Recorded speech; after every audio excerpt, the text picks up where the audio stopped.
દેશની પરિસ્થિતિ હંમેશના માટે કથાઓમાં કહ્યું છે અમે કે ખાલી સંપત્તિ વધવાથી સ્થિતિ નહીં બદલાય, માણસમાં સારા વિચારો જોશે.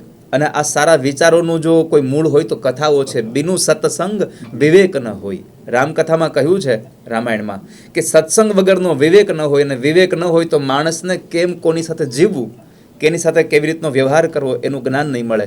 એટલે આ ભાગવત કથાથી બહુ બધા કાર્યો થવાના છે. કેવલ ખાલી પિતૃ મોક્ષાર્થ માટેની કથા નથી, પોતાના ઉદ્ધાર માટેની પણ કથા છે કે પોતાને પણ જીવનનો એક સારો રાહ મળે.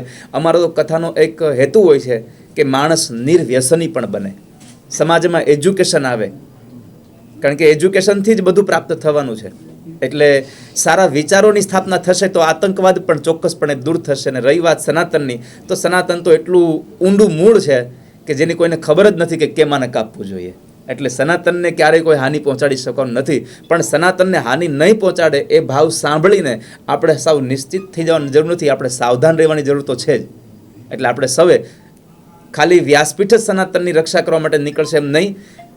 હિન્દુ સમાજમાં, હિન્દુમાં જન્મ લેનારો માણસ એક એક વ્યક્તિને કહેવો જોઈએ કે અમે સનાતનની રક્ષા કરશું, ત્યારે સનાતની બની શકાશે. ખાલી સનાતની કહેવાથી નહીં, હાથમાં માળાઓ લેવાથી નહીં, પણ ખરેખર સનાતન શું છે એને સમજીને જો એમાં આપણે આહુતિ આપીશું તો સનાતનની રક્ષા થશે.